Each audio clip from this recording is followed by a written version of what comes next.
Olá galera, eu sou Emerson Marques e você está no STF, Sociologia, Teologia e Filosofia. Pessoal, vocês viram o livro que eu acabei de ganhar? Foi de graça ou de grátis? E agora? Graça? Grátis? No vídeo de hoje falaremos sobre a graça, mas após a vinheta.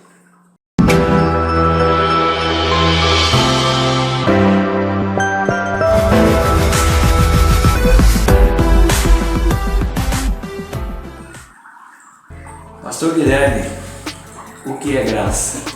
Bom, uma definição de graça é justamente favor imerecido, né? Quando nós olhamos no contexto de graça, nós consequentemente atrelamos essa palavra ao centro soteriológico, que é justamente o centro da salvação, né? Quando nós falamos sobre salvação, obrigatoriamente nós estamos falando sobre graça, que é um favor imerecido de Deus para com o pecador.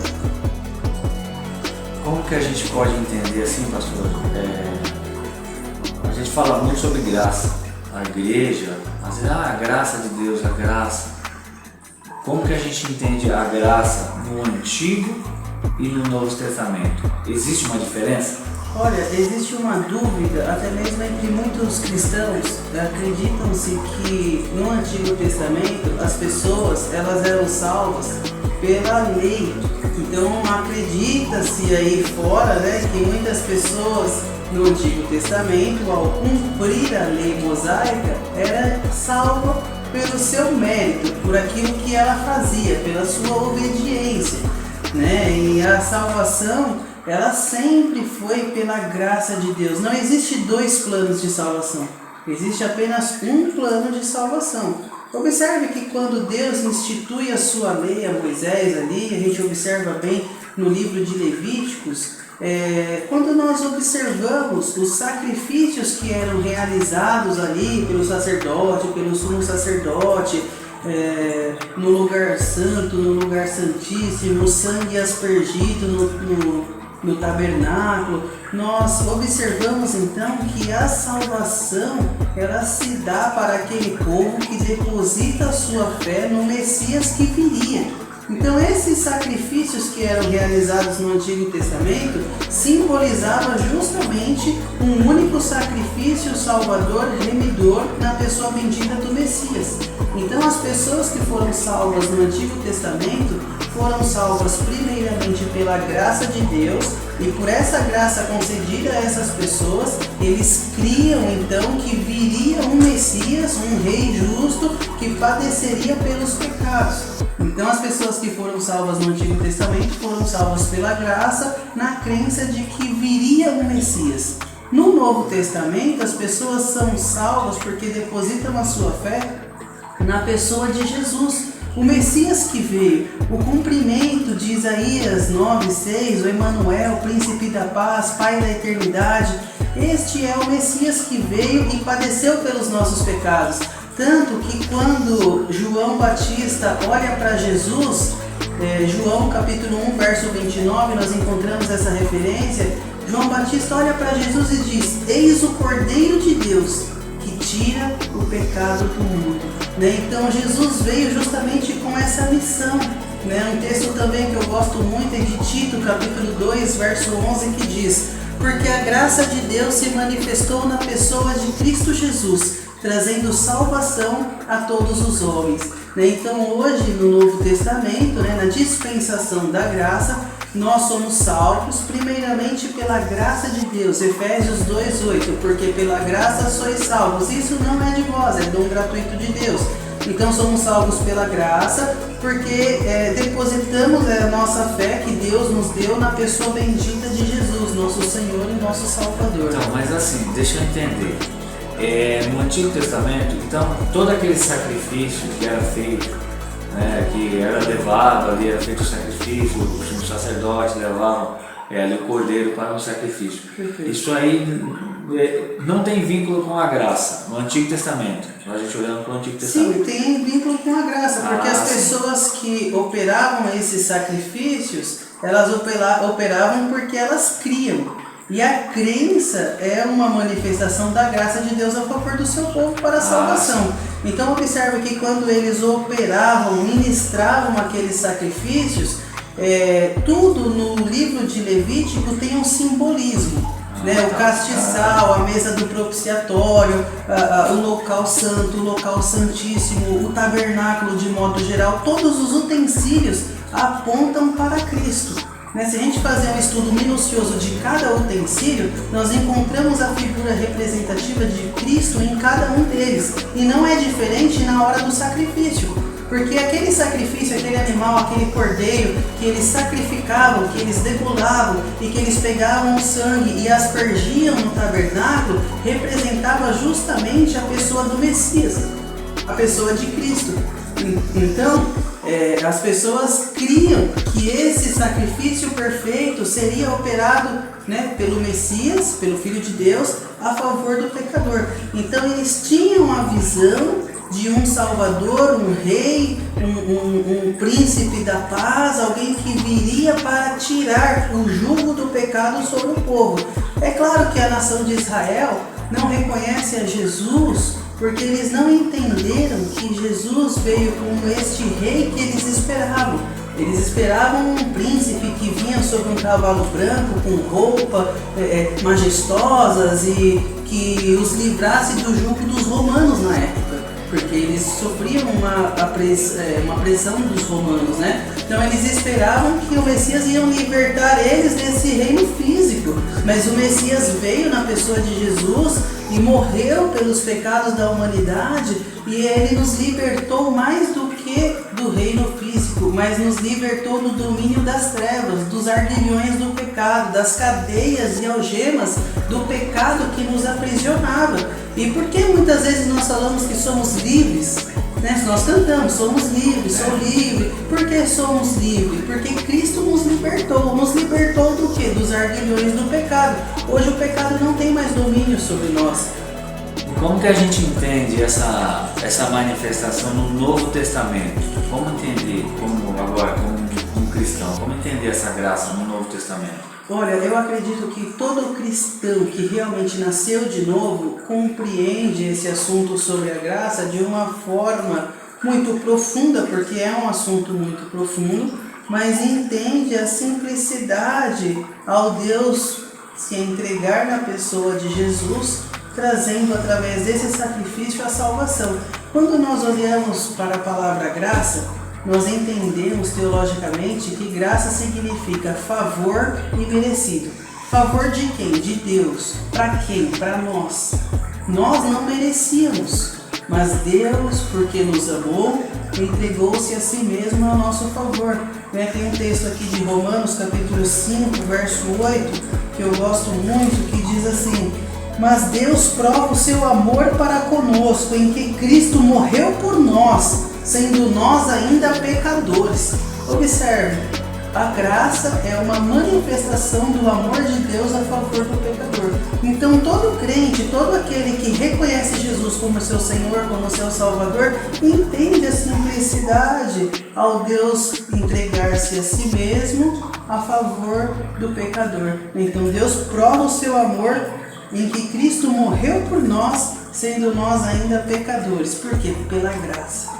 Então a gente vai entender que a graça vem se estendendo lá do Antigo Testamento, ela não tem vínculo nenhum com o cordeiro, o sacrifício ali, e ela vai se estender até a pessoa de Jesus, certo? É isso aí que nós estamos entendendo? É isso aí que estão aprendendo da lição? Exatamente. Tem a figura representativa ali da salvação, da graça.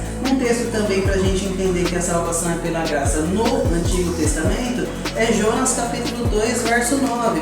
Jonas 2,9 diz claramente que, a partir do verso, ao Senhor pertence a salvação. Não é pelos méritos humanos, nunca foi pelos méritos humanos. Tem um texto também de Gênesis capítulo 49, verso 18, que diz assim: a tua salvação espero, ó Senhor. Ou seja, a salvação pertence a Deus. Como seus servos, desde o Antigo Testamento, eles aguardavam em Deus a salvação como um ato de sua graça a favor do povo. Então, existe apenas um plano de salvação. E esse plano é pela graça de Deus que somos salvos. Não existe um plano no Antigo Testamento e um plano no Novo Testamento. Existe apenas um único plano.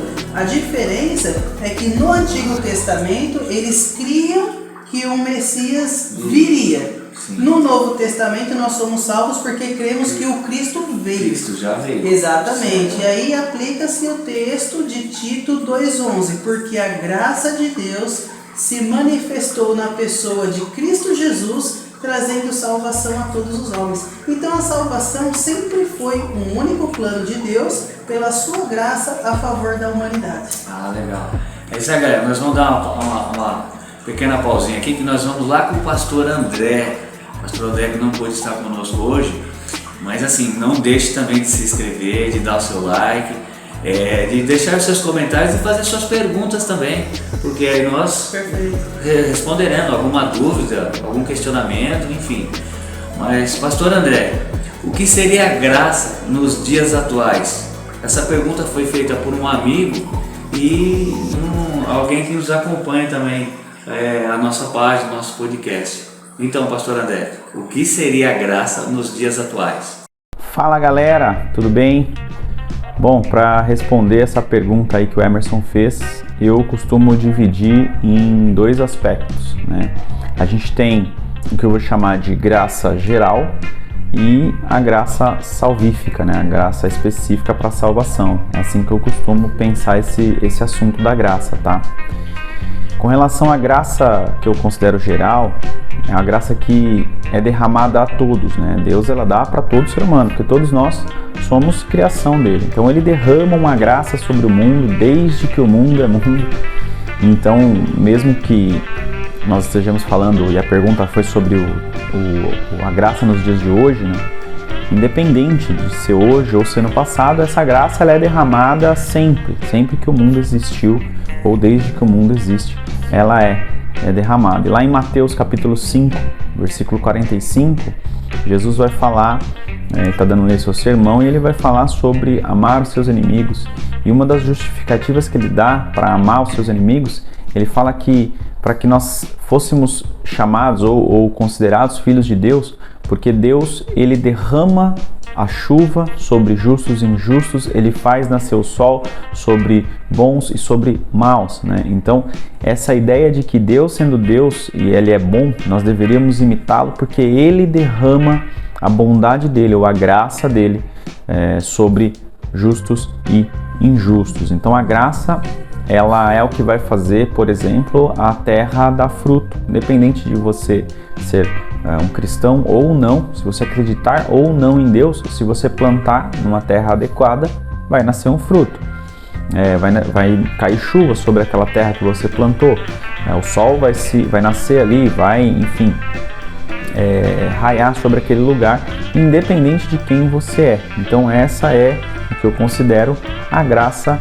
geral, né? As pessoas, por exemplo, elas não têm seus empregos baseados em crerem ou não em Jesus, né? Elas não têm coisas boas na vida se dependendo da religião, ou enfim, não. É uma graça que é derramada sobre toda criatura.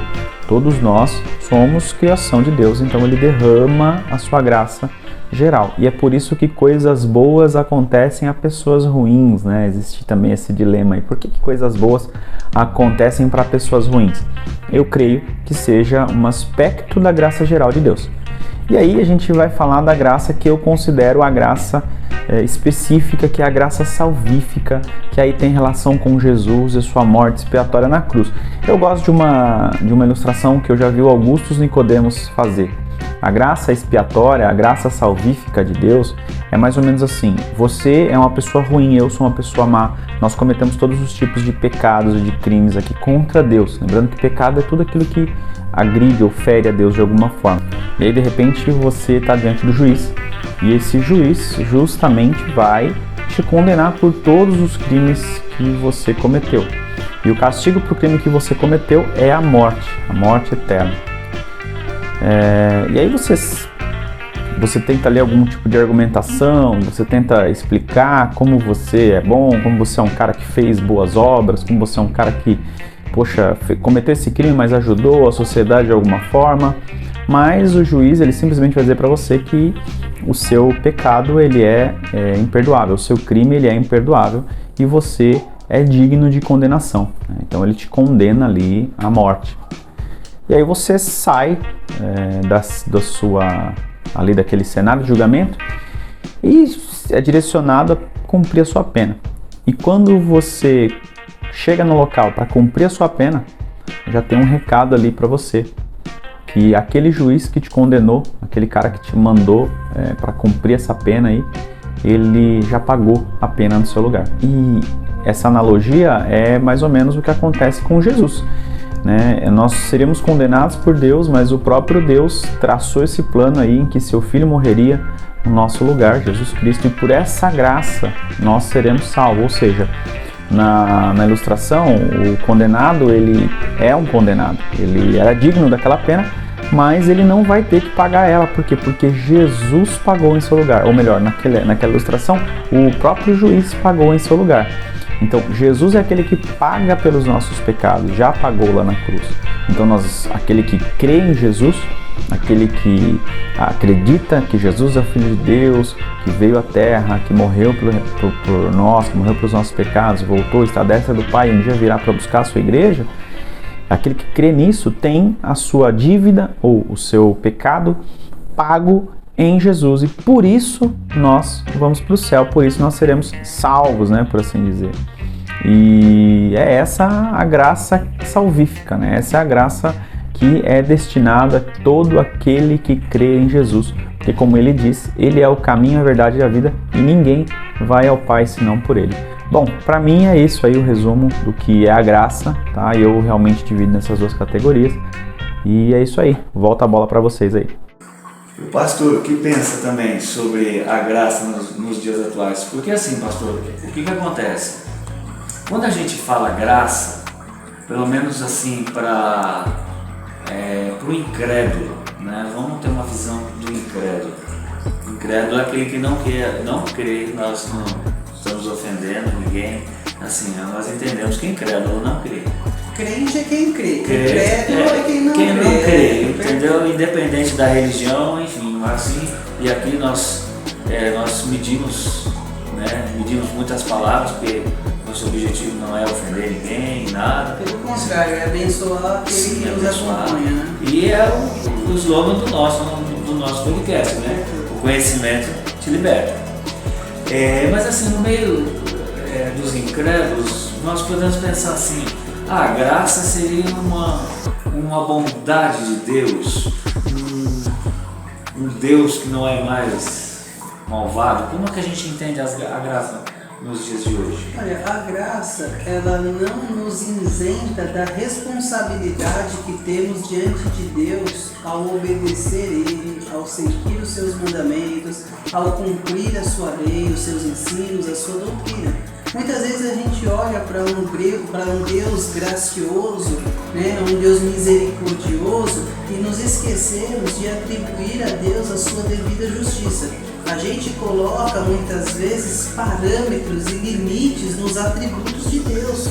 Muitas vezes nós colocamos um Deus amoroso 100% e um Deus justo apenas 80%, como se o amor prevalecesse a justiça, e nada disso. Deus é justo e permanecerá justo, né? A justiça é a base do seu trono. Então a graça de Deus não anula a sua justiça. Observe o que diz lá em Marcos 16, né? Para aqueles que justamente acreditam que Deus não vai punir, Deus não vai castigar aquele que não crê. Marcos 16 diz assim, ó: quem crê e for batizado será salvo, mas quem não crê será condenado. Então, o mesmo Deus gracioso que proporciona salvação ao que crê, também é o Deus gracioso, misericordioso, amoroso, que vai punir aquele que não crê, né? E quando nós falamos isso, é realmente um tema duro, porque muitas vezes aquele que não crê fala, então Deus é como se fosse um namorado malvado, né? Que quando fala assim, ó, ou você namora comigo ou você vai pro inferno, né? Como se fosse um Deus possessivo. E não é essa a ideia. A ideia quando Deus expressa a sua graça, expressa o seu amor, é justamente mostrar ao pecador que fora dele não há vida. Longe de Deus há trevas, há destruição, só há caminhos de morte. É isso que o salmista fala. Na nossa figura de linguagem, em nossos dias, é mais ou menos assim, Emerson. É como se a água pudesse falar ao peixe: olha, se você sair de mim, você vai morrer. Se o peixe estiver fora d'água, o que acontece com ele? Ele vai morrer. Assim somos nós longe de Deus. Nós longe de Deus é como um peixe fora da água, não tem vida. Então Deus proporciona vida e vida em abundância para aqueles que se achegam após Ele. Aqueles que derramam-se aos pés da cruz, reconhecem os seus pecados e desse Deus misericordioso, perdoador, este Deus amoroso e gracioso, é um Deus que não faz acepções de pessoas, antes é um Deus que acolhe para si todos aqueles que se achegam a Ele. Olha que texto maravilhoso de João, capítulo 1, verso 9.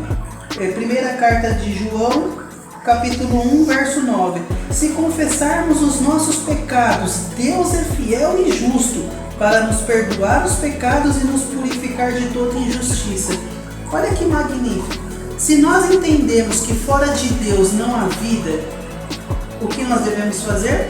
Chegar diante de Deus. E como chegamos diante de Deus? Confessando os nossos pecados, porque Ele é fiel e justo para nos perdoar os pecados e nos purificar de toda injustiça.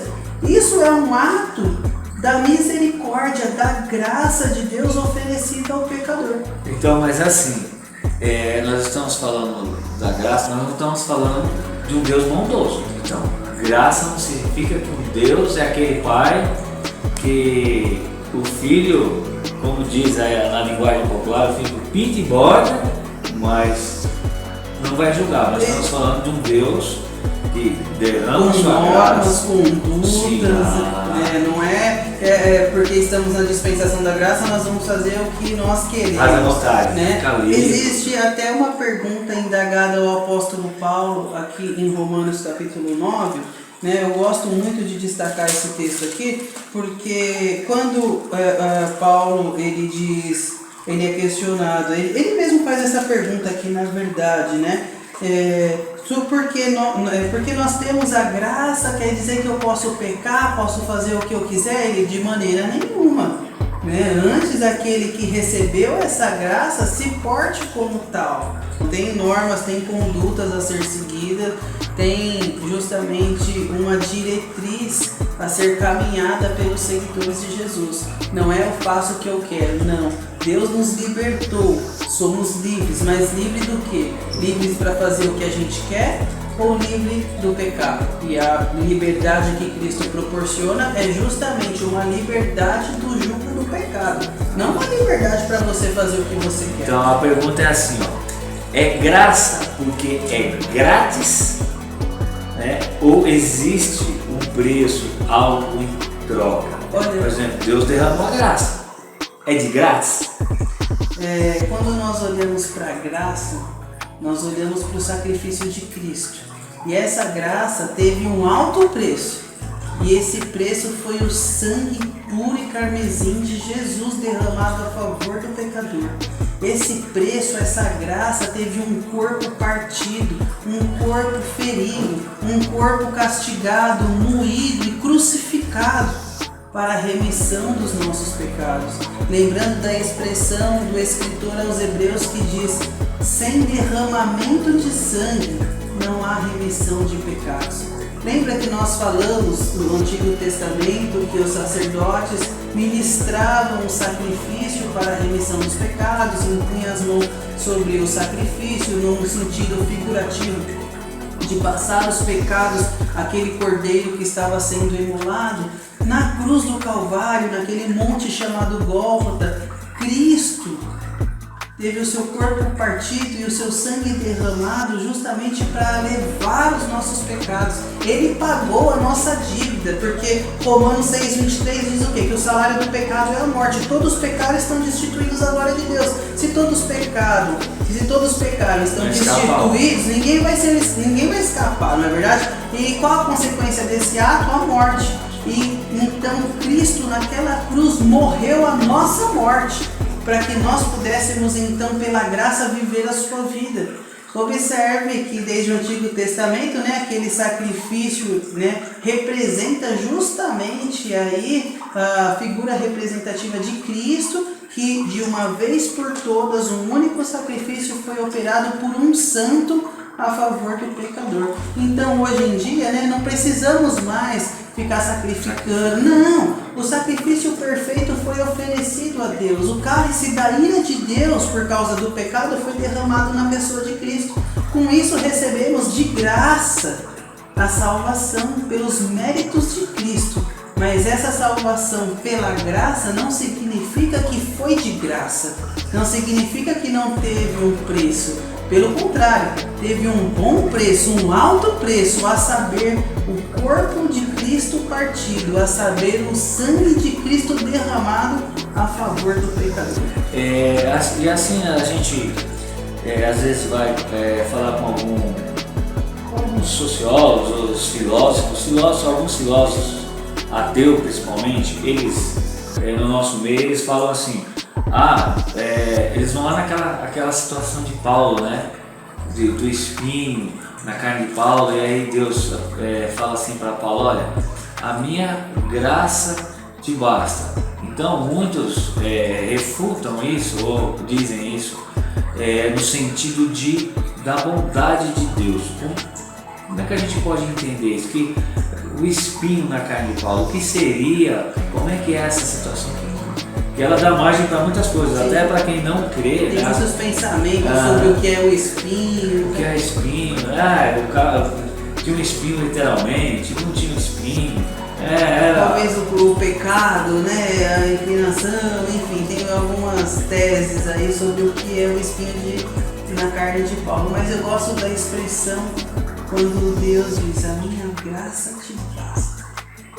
Quando nós refletimos nessa expressão, nós conseguimos entender a profundidade do amor de Deus a favor do pecador. Muitas vezes nós ansiamos o nosso bem-estar, nosso bem físico, material, e nos esquecemos da dádiva que Deus concedeu a nós pela sua graça, a saber, a dádiva da salvação. Muitas vezes a gente fica muito aflito com os espinhos na nossa carne, talvez por alguma dificuldade momentânea, talvez por alguma enfermidade, ou seja ela qual for o espinho na carne que nós estejamos enfrentando no momento. Mas quando nós refletimos que a graça de Deus nos basta, nós então descansamos no Senhor e começamos a aplicar as palavras de Jesus, cada dia basta o seu mal. Muita gente fica muito preocupada e querendo resolver tudo e preocupado com esse espinho, com esse problema. A minha graça te basta, porque o meu poder se aperfeiçoa na sua fraqueza. Observe que quando nós estamos fracos, é aí que nós estamos fortes. Por quê? Porque nós depositamos em Deus a confiança diante daquele problema que nós estamos enfrentando. Depositamos em Deus, nos achegamos cada vez mais próximos de Deus por causa daquela dificuldade. Qual é o momento que o povo de Israel esteve mais próximo de Deus? Foi no Egito ou foi durante o deserto?